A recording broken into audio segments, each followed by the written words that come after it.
Okay, now the next calculation is you're going to have to be able to determine concentrations relative to volume and relative to mass. Percent volume and percent mass, very straightforward. Very straightforward. Are you ready to do one? Yes? You'll see this gentleman. Thank you for paying attention and helping instead of hindering. I appreciate your efforts. Yeah. It says, let's do one by volume. Do you mind if I pick this up? My glasses are good, but they're not that good. Okay, it says, what is the percent by volume of ethanol or ethyl alcohol in the final solution when 85 milliliters of ethanol is diluted to a volume of 250 milliliters of water? So this means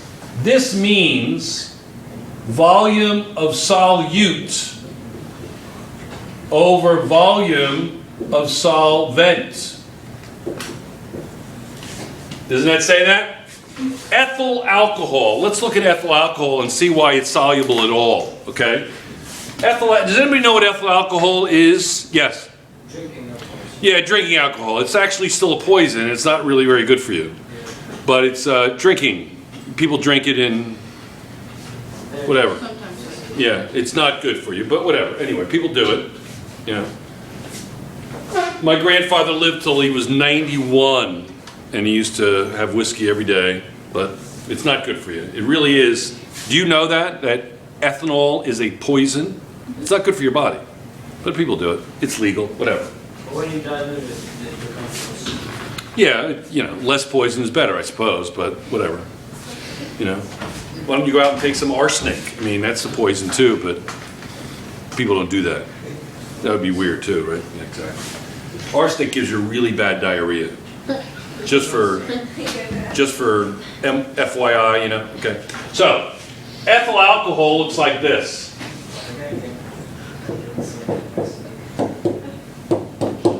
Each of these dashes, Dylan, is a hydrogen. Yes? And then you have the O, and then you have another hydrogen. Clear? You can have some hydrogen bonding here. That's where you're going to get a little bit of a charge set up. A little bit, not much. A little dipole. Yeah? Because you don't have any symmetry. You have this giant ethyl group, okay, this C2H5 over on one side, and then you have a hydrogen over on the other side. Do you see how you're lacking symmetry there completely? So you see how you're going to develop some asymmetry, maybe some polarity, maybe a dipole going on there? Yes? And it's interesting, people in the southern United States, you ever hear of NASCAR? Yes. NASCAR is like they used to call it stock car races. Yes? Yeah. You know where it comes from? One of the origins? Back in the Prohibition era, illegal alcohol was big. And in the countryside where there were a lot of woods and forests, and you had good weather all year round, pretty much, southern United States, more or less, they had them all over. They had something called stills.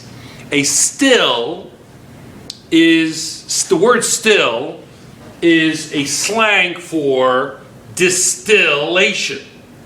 And distillation is a way of separating liquids. Okay? All right. In other words, you heat a combination of alcohol and water. Let's say it's 50-50. Okay? The boiling point of ethyl alcohol is 80 degrees Celsius, give or take, and the boiling point of water is 100 degrees Celsius. So I boil this mixture of alcohol and water, and the alcohol will boil off, right? And then the water will be left, and the temperature will start to rise, and then the water boils off, right? You get it? The problem is with ethyl alcohol and water is it doesn't come off that way. If I distill a combination of half ethyl alcohol and half water, my result is about 80-20. 80% ethyl alcohol and 20% water. Then I do it again, and I get about 87% pure. 87% alcohol and 87% water. I'm sorry, 13% water. What I'm doing is I'm giving you percentage by volumes, aren't I? Yes? Then I do it again, and again, and again, and the best I'm going to be able to do is approximately 95.4% pure ethyl alcohol. So by percent volume, that alcohol is 95.4% pure. He hit you with his elbow, so he wants to ask you something. Please make it quick so you can start paying attention again. Sir, something popped out on the screen. Yeah, it's a low battery. Low battery, okay. Well, let me get a source of electricity, okay? I'm going to go off screen, just for screen. I'm going to go off screen for a second. Let me give you the problem then, and we'll talk about this in a moment. We'll continue talking about that, okay? But let me give you the problem while I set up the battery, okay? So the problem is this. It says, what is the percent volume of ethanol in the final solution when 85 milliliters of ethyl alcohol is diluted by volume to 250 milliliters? So 85 milliliters of, that's a brief way of writing ethanol, E, capital T, capital O, capital H, F-O-H, and 250 milliliters of, I want to know the percent by volume of ethanol. Be right back.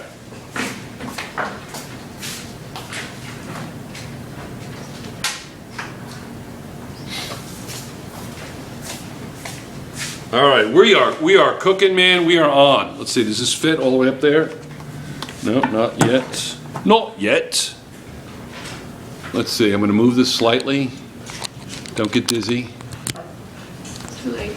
Too late? You're dizzy? And we're still filming. Didn't stop filming, right? Right. Okay. All right, so while you're doing that problem, I'll finish our discussion of ethyl alcohol, and I'm going to ask you a question. Anybody have a computer with them? Okay. Anybody else? I don't mean that in a negative way. I want more than one person looking it up. I only have one computer in here today. Yeah. What's that iPod in front of you? Oh, this thing? Kind of like a computer? Yeah, but I'm not connected to Wi-Fi. You're not connected to Wi-Fi? Understood. I have- Why aren't you connected to I'm Wi-Fi? connected to Wi-Fi. So we have phones. Okay. I want to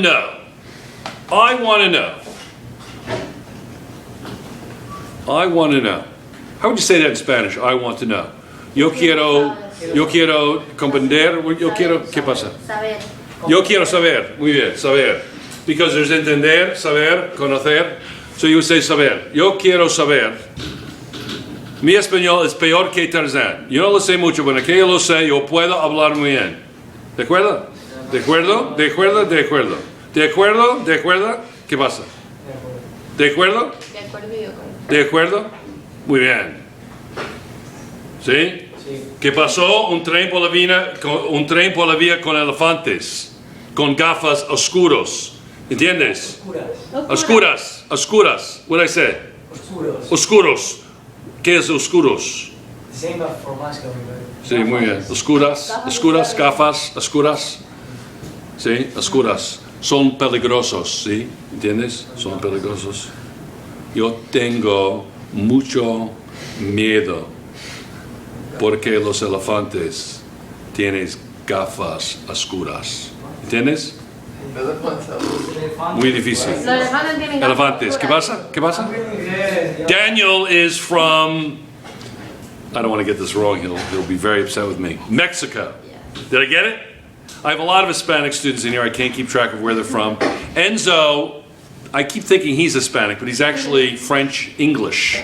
French UK. Do you say English or British or UK? What do you say, Enzo? I am French and English. You say English. Yeah. So you divorce yourself from the Welsh and the Scots. Is that correct? Now, is this an ethnic slur of some sort on your part? Or you are just simply forgetting to include the rest of your brethren? I do not forget. You do not forget. Choose to ignore. You choose. Whoa! He chooses to ignore. I feel like, where is that guy? That Scottish guy, Joking, sir. I'm quite the guy 12th, 11th century, King Edward, and the great hero of Scotland, William Wallace. Yeah, the English against the Scots. I feel like William Wallace is going to come through that door any second now. Yeah. I'm quite Scottish blood. You have Scotch blood? So you can say that then, because you're part Scottish. So if I made fun of Irish because my grandparents are Irish, right? So I can say that, right? Excellent, excellent, excellent, excellent. Yeah. You can either make fun of yourself or ethnic groups that don't exist anymore, like Vikings. I tell a lot of Viking jokes. It's hard to insult a Viking because there's no such thing as Vikings. Yeah, you guys are Viking wannabes. You know what I mean? You know, this guy's from Norway, and he thinks he's a Viking. This guy over here, he's 4'11", and he's like 75 pounds, and he's bald. He looks about as Viking, you know, as I look like I'm from Polynesia. Okay? You're Viking almost. Yeah, right. Okay. Yep. Yep. Yep. Alec, you're lost for words once again. That was a little crazy. Was I a little crazy? Was that good? Okay, excellent. Alec, what do you want to say? My mom's from Newfoundland as well. Your mother's from Newfoundland. I got news for you. That is in Canada. Oh, Viking land. Okay, all right. So the Vikings are everywhere. Yeah. I'm from New York City. Part Viking. Okay. I'm from Madagascar. Oh, the Vikings were there. You're part Viking. Okay. No, I know. I'm teasing you. Yes. I heard a story. Now this is a true story from best I can say. You know why they called Iceland Iceland? Why? Because they wanted to attract more. They didn't want to attract anybody. They wanted to make it look horrible, like we don't want to go there. They wanted to keep tourists out of there. Like Why do people go to Greenland? Greenland, they called Greenland because they wanted to attract tourists. Yeah, exactly. Talk about false advertising, right? False advertising in the early Middle Ages, yeah. Greenland. Yeah, I'm Eric the Red. Yeah, exactly. 900 AD, let's call it Greenland. Maybe people will come. It's a big sheet of ice. Yeah, that'll work. Okay. Was that a little crazy? Was that a little crazy?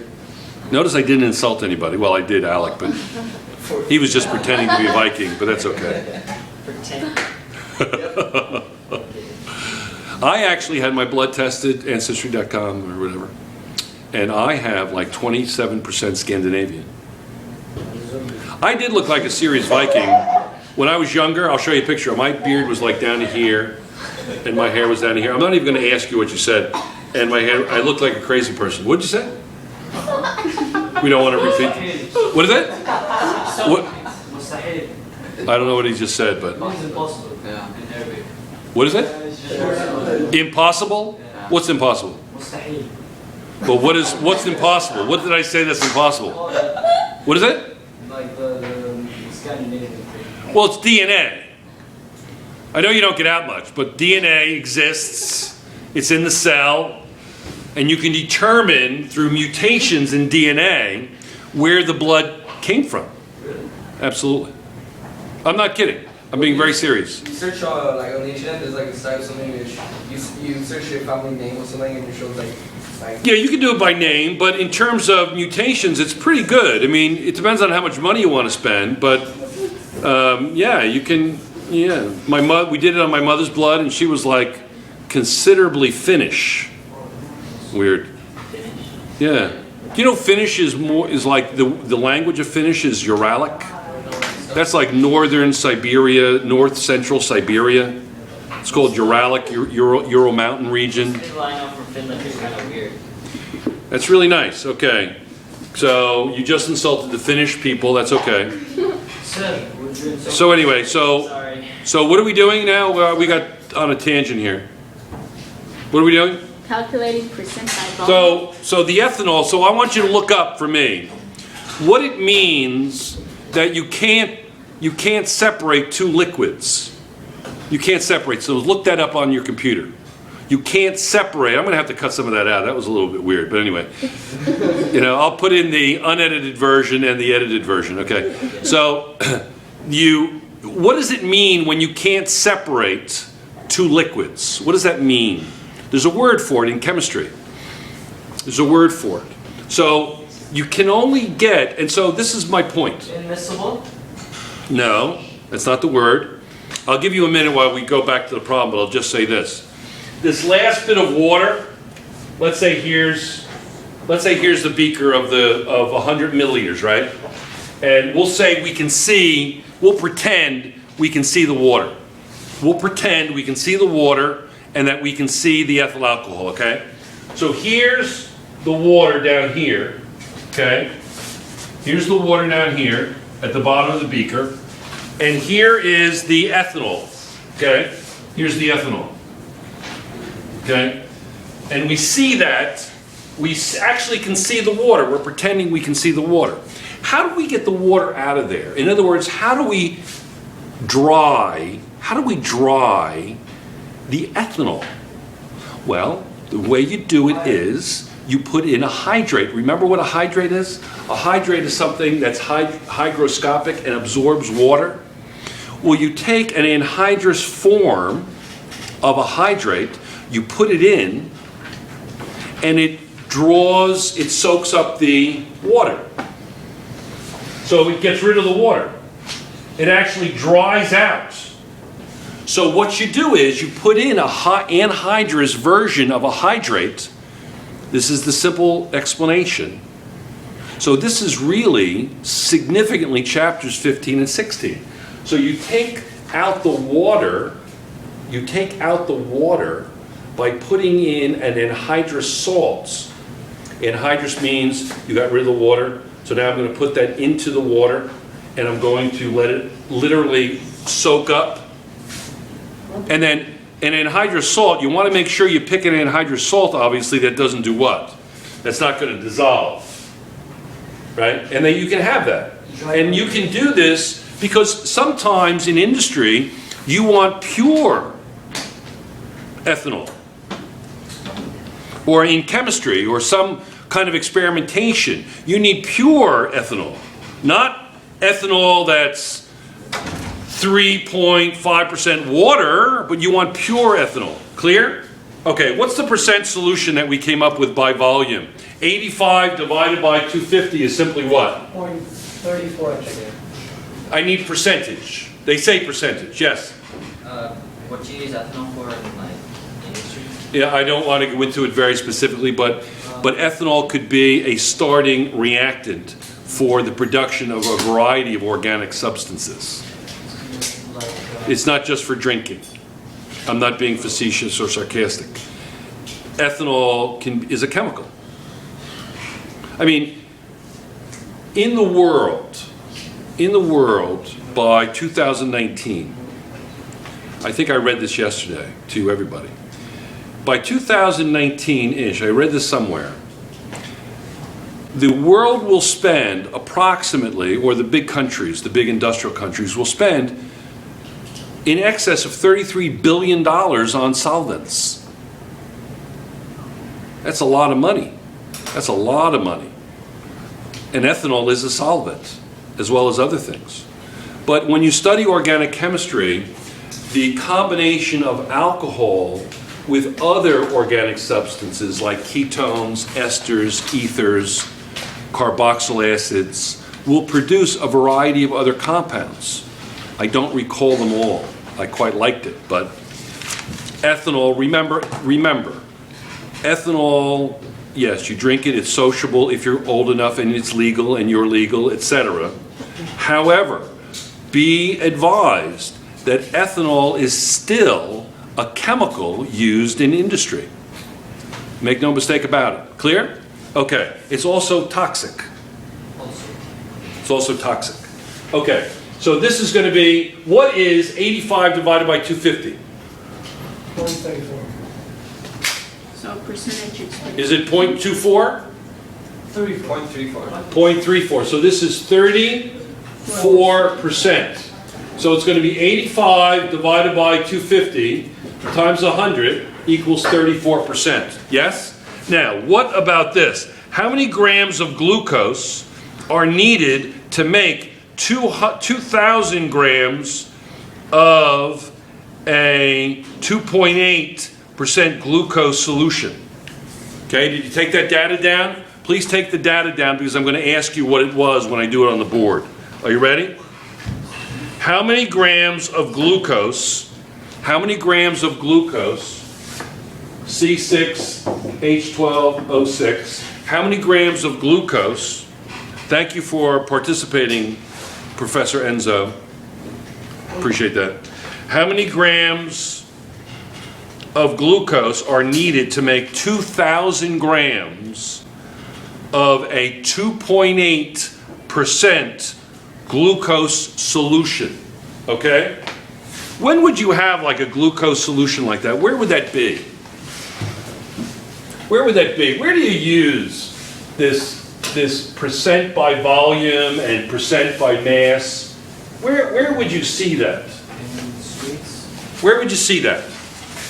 What industry would you see this kind of concentrations? Percent by volume, percent by mass? The culinary industry. Possibly. I'm thinking the medical field. You know, a saline solution, a glucose solution, if you have diabetes or you need some kind of replacement of energy, this sort of thing. Yeah, medical industry, percent solutions by volume and mass. So what was the percent by mass? 2.8. 2.8% glucose, right? All right. What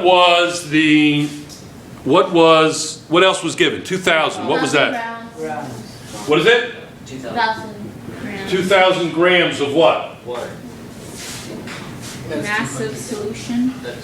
It says H2O. 2,000. It says how many grams of glucose are needed to make 2,000 grams of a 2.8% solution. Yes, Enzo. 200. Thank you. Nice assist. Excellent. Nice recovery, Enzo. Excellent. Well done. All right, so what do we do? What do we do? What do we do? Find the 2.8% of 2,000. Well, what is 2.8? What is given here? What is given here? Let's finish this problem, then you're going to go, right? What's given here? Isn't it 2.8 grams per 100 grams of solution? Yeah. Isn't it? Yes. Yes? Yes? Okay, so what's this going to be? This is 2,000, right? Correct? Yes. Yes? So what's the answer? 56. 56. So 2.8 times 2,000 divided by 100 is 56 grams. Okay? We're off. See you in the funny papers. And goodbye. Okay, let's begin. I just want to clear up a confusion. I rushed through that. I want to do both problems just to make a clarification, okay? The first equation, the volume, Yeah. the percent by volume, okay? It is going to be over volume of solution. Okay? It's over volume of solution. Clear? So, when I had 85 milliliters of ethanol, right? It was 250 milliliters of solution. I think what the problem says is I put 85 milliliters in a volumetric flask and then I diluted up to 250 milliliters, correct? With water. So the volume of the solution, okay? So it's going to be the volume of solute divided by the volume of solution. Clear? Just wanted to clear that up. That was a mistake. My apologies. And this one is going to be the mass of the solute over the mass of the solvent. And this one we still have on the board. Clear? It's a 2.8% by mass of solute per mass of solution. So this is the mass of the solute over 100 grams of solution, correct? Yes? So what mass is going to be in 2,000 milliliters of solution, correct? So if it reads here 2.8 grams of 2.8 grams of solute in 100 milliliters of solution, how many grams are going to be in 1,000? Okay, in 2,000, right? So it'll be 10 times 2.8 is 28 times 2, so it'll be 56 grams. Get it? So that was a mistake. We did a lot of work there for a moment. Now, Mustafa, from what I understand, you have that. Rumor has it that you know that word and you can spell it. Go ahead. That word is azeotrope. How do you spell that? Azeotrope. Now, the word azeotrope is a very complicated word. It means a lot.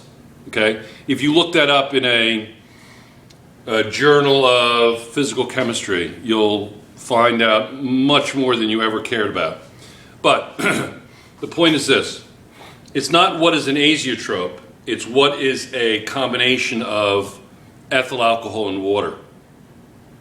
Two liquids, such as ethyl alcohol and water, they can't be completely separated by distillation or any other method, really. Well, they can be. It can be pushed. So let's stick to distillation. We want to keep this simple, okay? So you're right.